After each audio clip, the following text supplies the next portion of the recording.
Hey everyone, back again. Today we're going to cover John Locke's second treatise of government, which you can read on its own. You don't need to have read the first treatise, but if you want to, you can go and read it, or you can listen to the episode I've done on it. Your heart will guide you in the direction that it should go. But before jumping into it, hi, I'm David. I explain philosophical concepts and ideas and texts in ways to make them accessible to you. So if you're new here, you can like, share, subscribe. You can see videos I release every single week, sometimes twice a week. You can follow me on any other platform, links in the description. You can help me out by doing all those things I just mentioned, liking, sharing, subscribing, or monetarily via Patreon or PayPal, but no pressure to do that. If you found this on YouTube, you're going to be able to find it as a podcast on pretty much any podcast platform. Or if you found this as a podcast, you're going to be able to find it on YouTube, or sometimes there's a video. Isn't that fun? So yeah, let's jump into John Locke's second treatise of government, which is titled or subtitled Concerning the True Original Extent and End of Civil Government. Now this belongs to the broader trajectory or the broader field of social contract theory. Now in short, social contract theory suggests that when humans enter into society, they do so not because anyone sat them down and was like, okay, here are the rules of society, but instead it is a more tacit, unwritten acknowledgement that to enter society means that you give up some basic liberties to live in peace and freedom and to be protected by the state. And John Locke really belongs to this tradition from Hobbes to Locke and then Rousseau. These are all very important thinkers for this conversation. And John Locke has a very specific way of looking at this entrance into society, into a commonwealth, which he elucidates in a lot of detail, and a lot of interesting detail here. But he begins by his second treatise by recounting some of the main points from the first one. And if you want more on this, go and listen to all I've done on the first treatise. But he essentially recounts here his criticisms of Filmer. So for those of you who don't have the time or inclination to go and listen to the first episode or episode on the first treatise, essentially what John Locke does there is present Filmer's arguments. And Filmer's argument was that humans are almost predisposed to submitting to sovereign authority. That is, humans are designed to be submissive to authority, which John Locke does not believe at all. But by way of evidence, Filmer points to the Bible, and Filmer's like, look, in the Bible, there are kings, God essentially rules humanity, we have to rule our children, and so as you are born, you're born into rule. You are designed to be then ruled by society.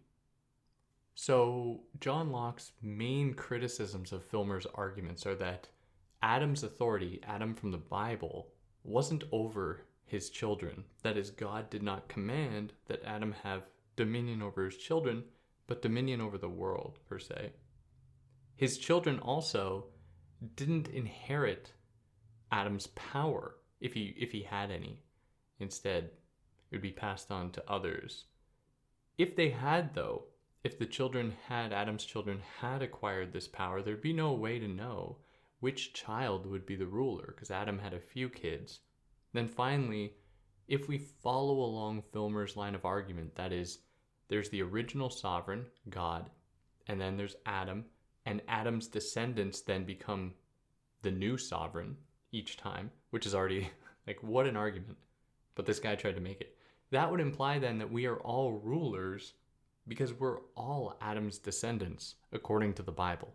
So John Locke, to be kind of mean to John Locke, is really going after the low-hanging fruit here, because his main point is to resist the idea that humans are predisposed to be subordinate. They're designed to be subordinate to authority. So to do this, he presents Filmer, who is extremely pro-monarchy, extremely he believed very firmly in the divine right of kings, that kings, have been given their power by God, and therefore they shouldn't be challenged or anything. And these ideas, of course, were popular at the time, But I think that John Locke would have set himself up against a much more interesting foe if he'd looked at like Hobbes, who makes somewhat similar arguments about the need for sovereignty, but in a much more nuanced way, where many of the problems with Filmer is that it's just an absurd argument that, we have our first sovereign with God, and then every descendant becomes this new sovereign, when it's just historically so far from the truth that it makes it almost comical to deal with. And it's funny too, if you read the first treatise, John Locke is a funny dude. He was just making fun of Filmer and how it's incomprehensible and all that. But in any case, this is what we have. This is what John Locke chose to treat as his primary enemy, to then offer his rebuttal, his idea of how states work. So for him, Locke believes that political power is different from paternal, so the power of parents over children, or patriarchal power of like a father over his family. And it is different as well, political power is different from the rule that lords might have over their servants, or captains over their sailors, or any other, managerial type position in industry. He says that this political power is an entirely different beast, and it's wrong to extrapolate from these other jobs, or how these other jobs tend to have a leader type roles, to extrapolate from that, then therefore there must be like a ruler of society that everybody has to follow the rules of. So how does Locke define political power? Well, for him, political power in the Commonwealth is the ability to make laws with penalties of death, to protect property, and defend the Commonwealth from foreign threats, all for the public good. These are the primary defining qualities or propensities of those in political power. So if you're paying attention, you might think, okay, so one of the defining qualities then of a sovereign, of someone in high political power, is that they exist above the law, because they're creating laws. They exist in this they transcend laws. That is, they're able to decide who gets to live, who gets to die. They create laws that determine life and death. Like, that's not something everyone has the ability to contribute to. Or I should say, is permitted to contribute to. We can't decide laws amongst ourselves about, deciding who gets to live and who gets to die. If people did that, then they would be arrested, the state would come in and tell them not to. So John Locke is already prepared to acknowledge that political power is power that is not exercised among the general public. So there's something transcendent about it. Not in a highfalutin metaphysical way, but just it exists above the social body. And that puts us here into chapter 2 of the state of nature, which is where we're going to get some very important distinctions from Thomas Hobbes' view, from Leviathan. And if you're interested in that, you can go and see the episodes I've done on Thomas Hobbes. But John Locke presents a very different idea about the state of nature or the state of war. So for Locke, political power originates in the state of nature. That is because the state of nature is the first site for the exercise of any kind of power. Now, the difference, because Thomas Hobbes agrees the same thing, the difference for Locke here is that he believes in the state of nature, people are guided by nature's and therefore God's laws. And some of these laws would include that people struggle for their own self-preservation, and they do so without hurting others, because they know, and humans know instinctively, for Locke, that the best way to live is among others and cooperatively. So the state of nature is a state where all people are equal and who operate in accordance with nature's laws. And in this state, people are inclined to be kind towards others, out of fear they might suffer retaliation if they do not. act kindly. Whereas for Hobbes is like, in the state of nature, it's pure chaos, unlimited liberty. You can do whatever you want. You're opening yourself up to certain risks, but you can do whatever you want, and it's pure anarchy. There's no like real possibility for power, or if it is, it's purely individual, yada yada yada. Locke has a lot more faith in the state of nature than Hobbes. So nature's laws for Locke work in such a way as to punish people in the state of nature who transgress or who break those laws. That if someone breaks a law, they open themselves up to punishment. And in response, people may act as nature's executioner. So if you do something wrong, other people are just going to harm you for it. And this for Locke is a sign of nature's law at work. Even though these instances would likely be pretty rare, really not that often for Locke, because for the most part people would be guided by a desire to keep things in a harmonious equilibrium. So there's a kind of order within the state of nature, and I don't think it's a totally radical idea. That is, one of European colonialism's justifications was that they would be civilizing people who they encountered outside of Europe in the quote-unquote New World, an already discovered world with people in it, but in the European imagination it was this new world. And the people there were framed as being uncivilized, chaotic, anarchic, when in fact they were anything but the sort. They were living in these very complicated state systems and other kinds of community organizations that were not even recognized. And so in those moments, you see an interesting application of this idea of the state of nature to degrade and dehumanize others. Now, those people did not fall into the state of nature as John Locke is talking about here. John Locke is talking about thousands and thousands and thousands of years ago, while people were still like nomadic hunters and gatherers. But this idea is nevertheless applied to people who just don't subscribe to European ideals of how to organize government or communities. And he too falls into this by suggesting that indigenous populations in what is now colonial Canada or colonial United States, these places were essentially justified in forming because the people there were uncivilized. They weren't actually taking advantage of the land and of political government. So exactly what John Locke means by the state of nature is a little bit ambiguous. Is he referring to this like first humans, hunters and gatherers, people living largely on their own in very tiny, tiny communities, just trying to survive hand to mouth?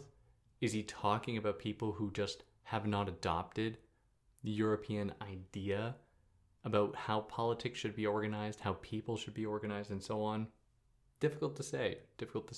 But in any case, what is beyond the shadow of a doubt are the problematic ways in which this idea has been applied to degrade and dehumanize certain people.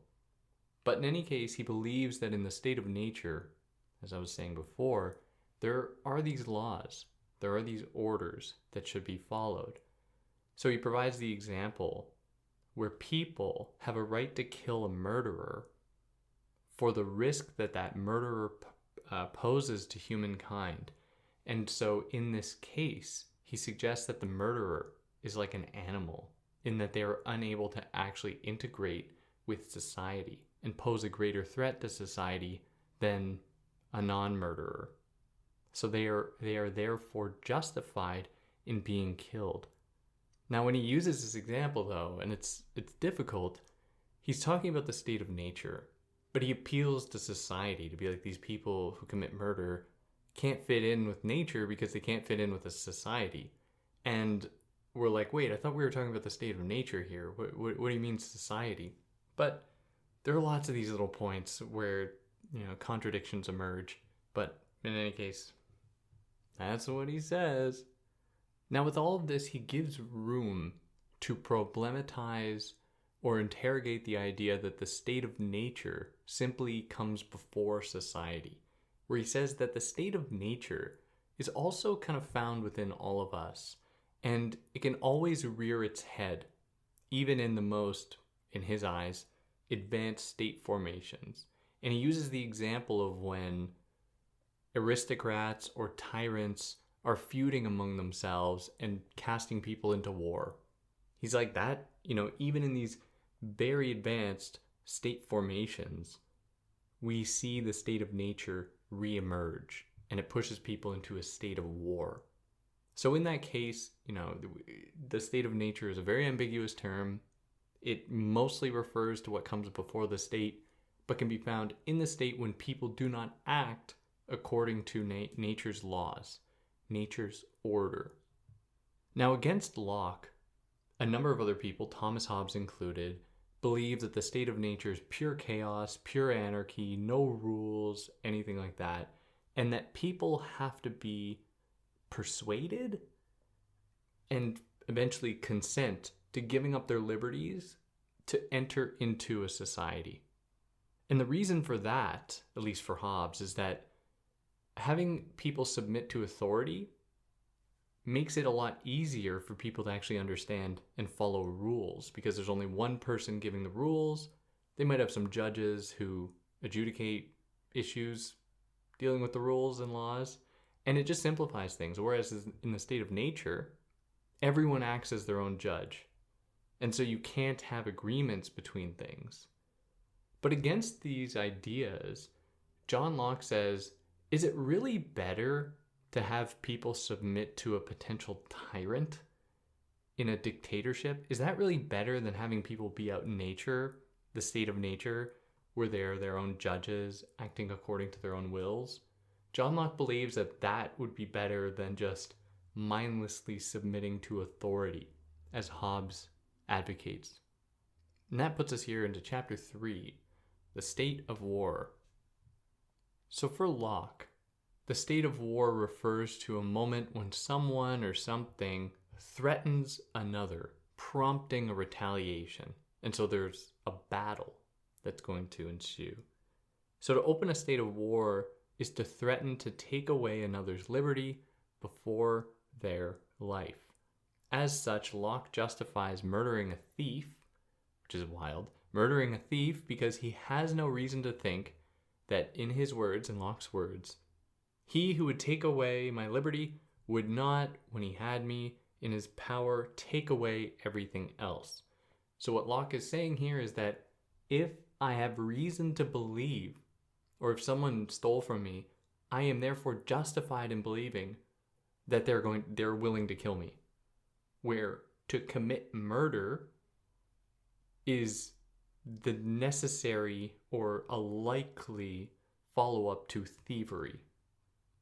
And while it might seem like a big leap, and indeed it is, and is something that I don't think anyone would really subscribe to or believe today, the point that he's making, to be generous to Locke, is that life goes hand in hand with liberty, where for him to be free and to be free from harm is really like the only thing worth living for. And if you don't have that, he's like, why bother living at all? So for him, because he holds liberty up to such a high level, he can say, or he justifies to himself, that somebody willing to threaten that liberty by infringing upon my rights, by stealing from me, is then capable and potentially willing to take away my life, because to have already infringed upon my liberty is almost as bad for Locke already. So there are situations then in society where people are going to be forced into a state of war, where for Locke, in this imagined scenario, someone breaks into Locke's house. He takes this as an invitation to murder them out of self-defense, where even in a situation where it might be clear that the person is not interested in physically hurting John Locke, in any case, John Locke sees that it is justified for him to murder the thief. And in that moment, when one's life has been called into question, or it has been threatened, or one's liberty, which is pretty much the same thing for Locke, then people have entered into a state of war, even if they exist in a society. And that is because the law is not omnipresent. It's not always around.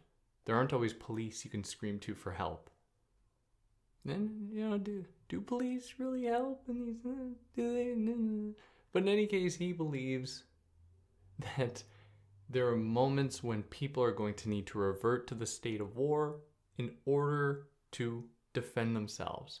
And I think it's really interesting. I'd be curious what people have to say about this. Is just how much John Locke's ideas influenced the American Constitution and American laws, because a lot of it goes hand in hand. They're very close bedfellows, that John Locke and the framers of the Constitution. Or at least they're drawing from many of the same ideas. And that puts us into chapter 4 of slavery. So given all this, slavery exists in the state of war, where someone's liberty and life has been taken from them and is owned by and commanded by somebody else, hence an enslaved person and an enslaver. Now, enslavement can only arise when a state of war has been acted upon. And that is because for Locke, nobody can actually give up their liberties by consent. No one can consent to giving up liberty, because it would require you not to already have liberty to then give up that liberty, or you are demonstrating that you have liberty in choosing. But he just appeals to humans' desire for self-preservation to say that no one would want to be enslaved. So the very existence of enslavement is a sign of something that he's not fond of, and that is the state of war. The state of war had to have been enforced, it had to have been exercised to produce the conditions for somebody to be enslaved, which is true even of course, in cases of war, where prisoners of war are taken and then forced into enslavement. Like, this is still a sign of there having been war, where people were feuding about something, which is, to be honest, his view about is kind of ambiguous. Like, is he criticizing this? Is he saying, well, there's some cases where this needs to happen? Tricky to know. I kind of think he's critical of it, and that should become more clear as we consider his views on liberty. But that puts us here into chapter 5 of property. So in addition to life and liberty, he adds a third thing that's of the utmost importance to human self-realization, and that is property. So in terms of property, Locke is clear that no one has a divine right to anything on the earth, any property, but we are all open to all the world has to offer. So for Locke, and it's interesting what parts of Locke's ideas are really adopted by the American right and which ones are very conveniently ignored.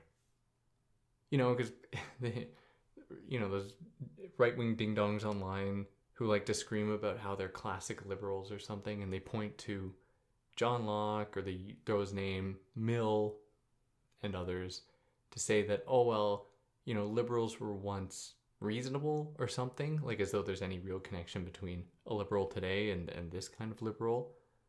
But in any case, it's interesting to see what parts of this so-called classic liberal identity they hold on to and which ones they criticize. Because for Locke, no publicly accessible piece of land should be just owned by somebody. That is someone who's never actually been there or acted upon it. He's totally opposed to that. The only true thing for Locke that we have unmitigated power over and the right over is really our own body.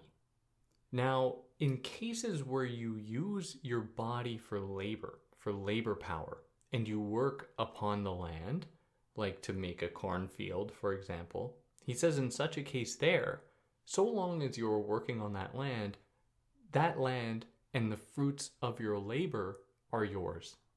So it would be thievery then if someone came and stole your corn. So no one owns water. Like for Locke, no one should ever own a body of water or a river. However, if I take a bucket and put it in the water and then I'm walking away with it and someone steals that bucket from me, they've stolen from me.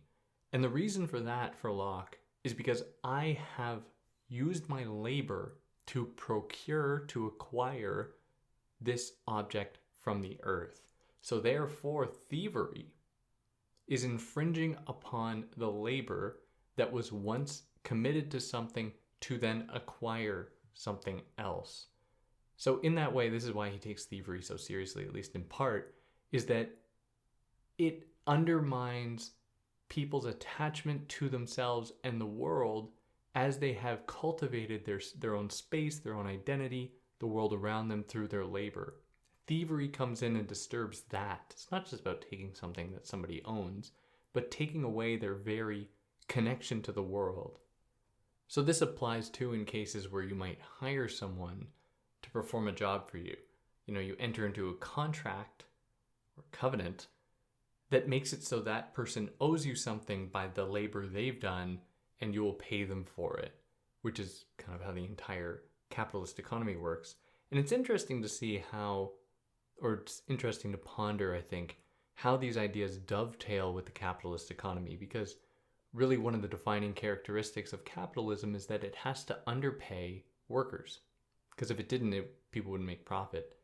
And so, the example I like to give is like, I work at McDonald's for $10 an hour or whatever I work for. Am I earning the company $10 an hour?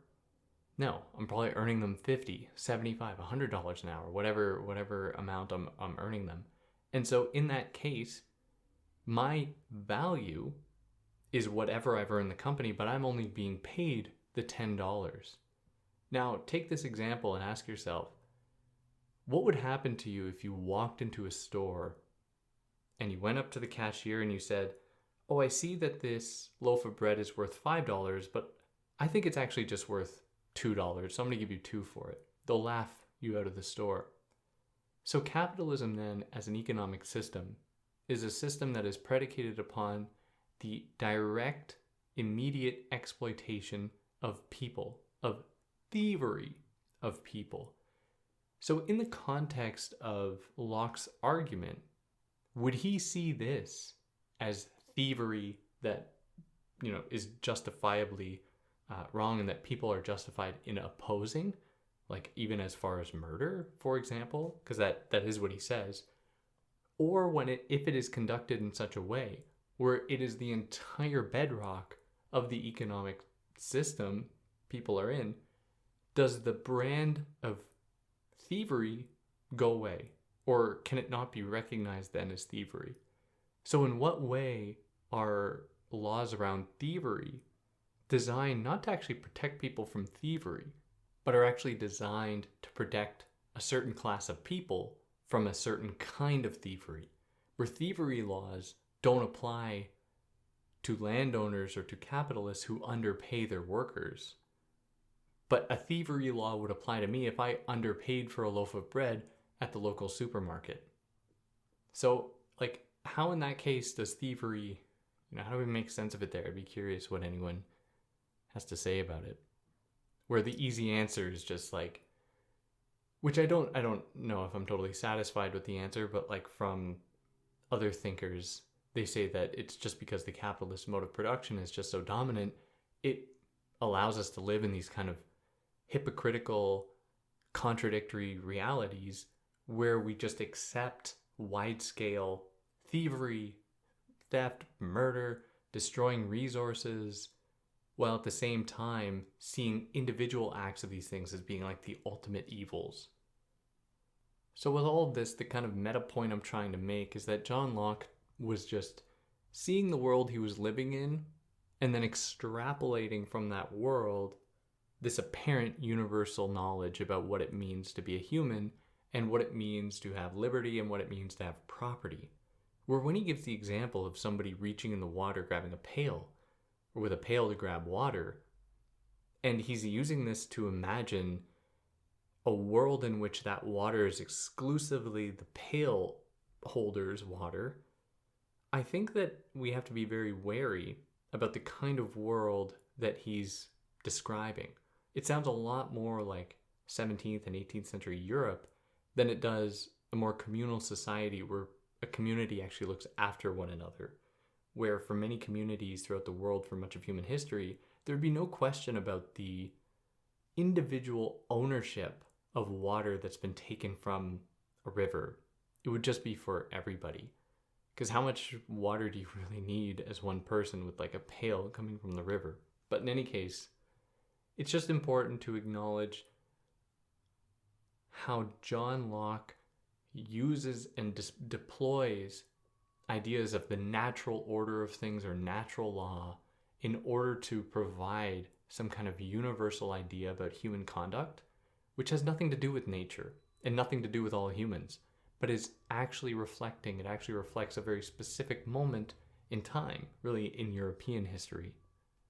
Now he adds to this a kind of thought experiment where he's like, he imagines if someone said, okay, well, if I am the rightful owner of anything I've procured through my own labor, does that mean that I can just run around and like collect all the apples off all the trees, hypothetically, and then they'd all be mine?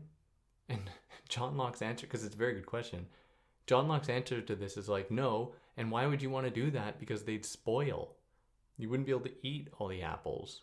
So for him, people will limit themselves according to quote-unquote reason, which is interesting because we find a very similar argument in Adam Smith's The Wealth of Nations, where Adam Smith for one moment in that text is kind of reflectively being like, I wonder like if the capitalist system might actually be deleterious to humanity because people might just try to acquire as much as they possibly can, and it'll lead to monopolies, it'll lead to scarcity where others can't have things. And Adam Smith says like, he's like, no one would ever want like more than one pot to do their dishes or to cook with. Like, people are guided by their reason in that they just acquire the thing they need and then that's it. And it's like, my guy, the lack of foresight or just the refusal to look at your own world and see already how in the 17th and 18th centuries in Europe, resources were starting to be hoarded by certain families, certain groups of people. It's just amazing that they think this. And John Locke makes a similar case that, oh, well, people will just be limited by reason. And we have to confront like the nature of the capitalist economy in that it's not guided by reason, at least in the way that he's talking about it here. It's guided by endless growth. And that's all it is. That's the only logic. It's just perpetual, endless growth, hoard everything up, get property or own every single river, every single bit of fresh water so that it can be packaged and sold to people for money. Like, the world we live in is the world where people are running around collecting apples to hoard. So like what sense can we make of what John Locke is saying here, given what we're seeing happen in the world now? But in any case, like, it's just hard not to acknowledge that. But if we didn't acknowledge the state of the capitalist economy today, or even during his own time, the point that he's making is that our attachment to the land is given to us by God, like apodictically. It's like in the Bible, God is like, go forth and prosper, work on the land, yada, yada, yada. And so he says that anyone who works on the land demonstrates industriousness and rationality that earns them the right to that land. And it gives them their sense of purposefulness, whatever, in the world.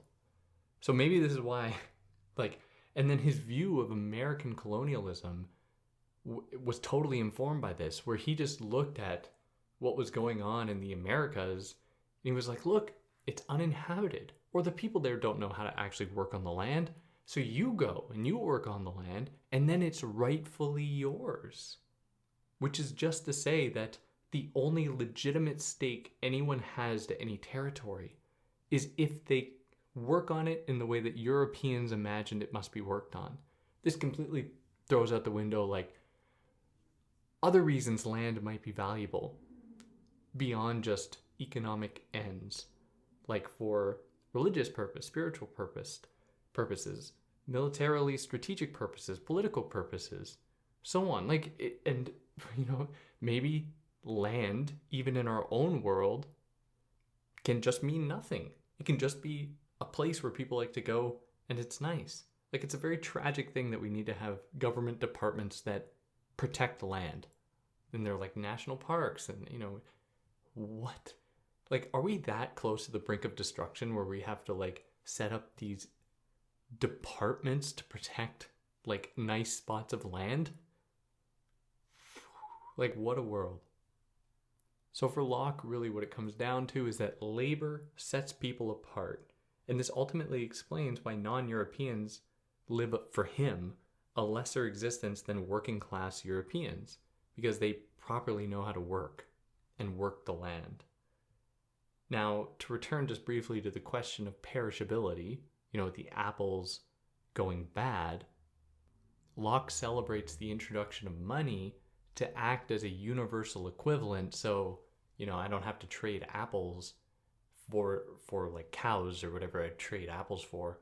I could have money that stands in for the apples, so the apple can stay on the tree and, it won't go bad, and then we could do a deal. It's like, of course this was going to go wrong, but whatever. Maybe I'm dirty communist or something. And that puts us here into chapter 6 of paternal power, or the power of parents over children. So we have to go back to Filmer for this briefly, where Filmer says that parents, but really the father, has like sovereign authority over their kids, which John Locke does not believe at all. Where he says that if we actually look at the Bible, it's both parents, firstly, that have power over their children, not just the father. And patriarchal power should then be understood as paternal power.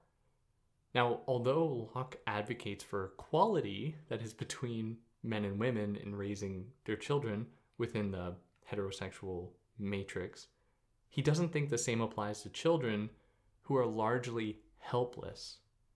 So parents for Locke don't just exert power over children just to like be powerful. He acknowledges that parents serve a very important role in teaching children how to like live. They're their teachers and they love them. Parents die for their children, not all the time, but often, demonstrating that love for them and not how they don't just view their children as being these loyal subjects. And so in this way, parental power is a perfect template for him in understanding what government is meant to do. That is, government is meant to supply safety, like parents to children, and to guide people in their pursuit of knowledge and liberty. He thinks parents have the exact same goal. Parents should guide children to properly understand what it means to be free and what life they want to live and pursue, all while feeling safe, which is what government should do for Locke. Now, while he's like a little bit, he acknowledges parental power should be split between men and women, he's still sexist and still thinks that men should have most of the power and be the primary guidance counselors, primary guiders, whatever, of their children's lives. And that puts us here into chapter 7, the last one we'll cover, and then we'll stop after this and pick up from chapter 8 next time. Chapter 7, titled Of Political or Civil Society. So as humans, we need to cooperate. If you've listened to me at all, the thing I love to repeat is that if we didn't work together as humans, we would be very screwed. If any of your ancestors at one point, thousands of years ago, were like, I don't actually like living in this community, I'm going to go off in the woods by myself, you would not be listening right now. No. You would have never existed. So be very thankful that your relatives were like, your ancestors thought, I better stay with the group. Like, Bill is really annoying me, but I think it'll be better if I stick around in the group here. But John Locke goes back even further to say that the first coordinated cooperation between people occurred between men and women in their mutual effort to raise children. And he says that this gave birth to then other possible dynamics, like between Lord and servant, which is such a fantastical leap in logic that it's like, it's almost comical. Like, it's funny in the way that John Locke thought Filmer's arguments were funny, which is one of the real benefits of engaging with a thinker who is so rudely disgusted by another thinker's thought, because now I can apply the same rude disgust to John Locke. He could do it, so why couldn't I? I just can't believe this guy. Every time he's always criticizing. Why doesn't he just let John Locke be? Like, what did John Locke ever do to him? But the absurdity behind locating the primary cooperation between men and women, as between men and women and their ability to raise children, it is so absurd because that's not even the case today. Like, even in America, if you just look at like how little cooperation there actually occurs between men and women in raising children, it's like, what? And then to extrapolate from that this first unity between men and women then set the stage for others between people of different classes, it's like, John, my guy, we've been humans for like 100,000 years, but we only started to develop like class-based hierarchies a few hundred years ago. It's like, how do you say that either of these things are born out of the other then? It's just wild. It's just wild.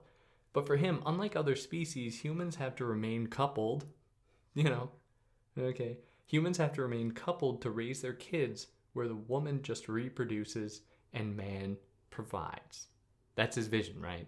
I mean, he's just guided by these sexist myths about the nature of human coupling.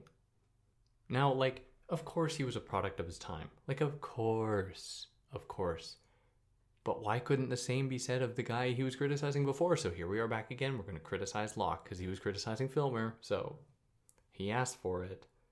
But he says that to lend him an olive branch, he's clear that men should have no right over women or their bodies, which at the time, I'm sure was a pretty radical thesis, because he believes, like, fundamentally that women are people. Like, can you imagine? What a radical idea. And that therefore they should have the same right, autonomy over their body, as he believes men should. And he thinks that women should have the right to leave their man only after their child has grown up out of infancy. Because he thinks that in order for a child to be raised at all, apparently, to acquire any kind of knowledge, there has to be a man and a woman. Which is, like, again, look at our world. Like, okay, the men get home from work and play video games until bedtime, or like watching their sporting events or out with their friends. Meanwhile, the woman in a heterosexual cisgender dynamic is like taking care of all the household duties, taking care of all the obligations, making sure everything's happening. And we're supposed to think that, like, humans are predisposed to living in these heterosexual couplings to properly raise children? What? Now, because he thinks or views this as being a natural dynamic between men and women, therefore the law should have no sway over this dynamic. And I mean, I kind of agree that the law and government should not be able to tell anyone who they can marry or how to properly conduct themselves in a relationship. Like, yeah, unless it means like there's physical violence being inflicted. Yeah, totally agree, I think. Now, he also considers cases where the family has other members in it, like servants, like butlers, but also enslaved people. And he uses these examples to say that in such a case, the parents don't have authoritarian power or monarchical power over these people, except in the case of enslaved people, of course, for Locke. And he's referring to those cases where these enslaved people or people were enslaved through war. So I guess that's the only kind of enslavement he's cool with. Good on you, Locke. What a hero. So the father and mother of him, they do not have monarchical power over these people. right? Just because they've been paid to do a job or something. The extent of that power stops there, really. They can't, parents can't actually choose whether or not these people die or not. Whereas when you read Filmer, it kind of seems that way. Filmer thinks that anyone working in the household under parental rule is then like, the parents could put them to death, potentially.